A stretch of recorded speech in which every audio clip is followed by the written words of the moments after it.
Good evening, kiddos. It's Miss Cece with another story time from Mind Imaginations. Tonight we're reading Little Miss Naughty by Roger Hargreaves. Little Miss Naughty by Roger Hargreaves. Are you ever naughty? Sometimes I bet. Well, Little Miss Naughty was naughty all the time. She woke up one Sunday morning and looked out the window.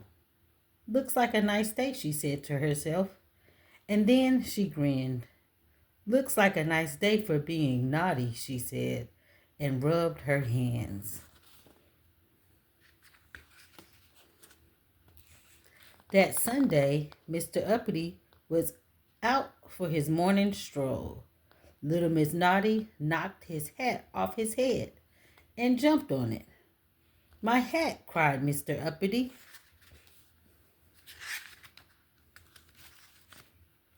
That afternoon, Mr. Clever was sitting in his garden reading a book. And do you know what that little Miss Naughty did? She broke his glasses. My glasses, cried Mr. Clever. That evening, Mr. Bump was just standing there, minding his own business. And guess what little Miss Naughty did? She ran off with his bandages and bandaged up Mr. Small. He cried. It's difficult to say anything when you're bandaged up like that. Mr. Uppity and Mr. Clever and Mr. Bump and Mr. Small were very, very, very, very cross. Very, very, very, very cross indeed.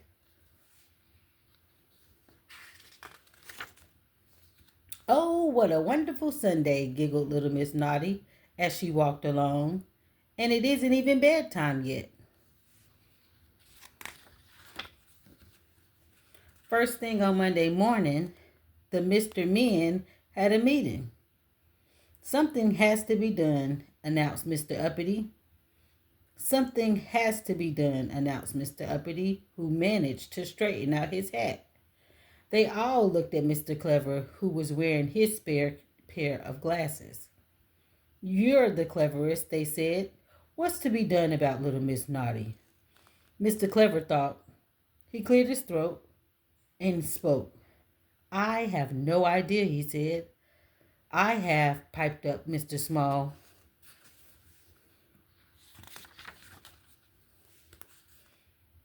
I know what that naughty little lady needs, he went on. And I know who can do it, he added. What? Asked Mr. Uppity. Who? Asked Mr. Clever. Aha, chuckled Mr. Small, and went off to see a friend of his. Somebody who could do impossible things. Somebody who could do impossible things like making himself invisible. I wonder who that could be. That Monday, Mr. Noisy was asleep under a tree. Little Miss Naughty crept toward him with a pot of paint in one hand, a paintbrush in the other, and a rather large grin on her face. She was going to paint the end of his nose red. But just as she was about to do the dreadful deed, something happened. Tweak! Something tweaked her nose. Somebody she couldn't see tweaked her nose. Somebody invisible. I wonder who. Ouch, cried little Miss Naughty. And dropping the paint and paintbrush, she ran away as fast as her little legs would carry her. One Tuesday, Mr. Busy was rushing along. As usual, little Miss Naughty, standing by the side of the road, stuck her foot out. She was going to trip him, head over heels and heels over head.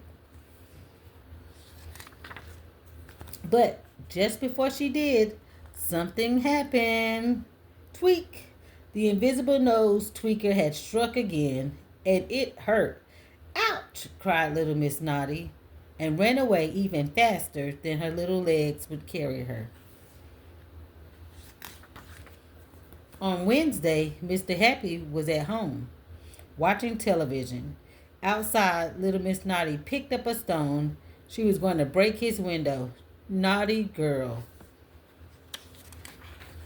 But as she brought her arm back to throw, guess what? That's right. Tweak. Ouch, cried little Miss Naughty as she ran off holding her nose. And so it went on all day Thursday. Tweak. All day Friday. Tweak. Tweak. All day Saturday. Tweak. Tweak. Tweak. By which time little Miss Naughty's nose was bright red. But by Sunday, she was cured. No naughtiness at all, thanks to the invisible nose tweaker. On Sunday evening, Mr. Small went to see him. Hello, Mr. Impossible, he smiled. Thank you for helping to cure little Miss Naughty. My pleasure, laughed Mr. Impossible. But it did take all week. Mr. Small grinned. Don't you mean he said all tweak? Very funny. Thanks, guys, for tuning in. I'll see you next time.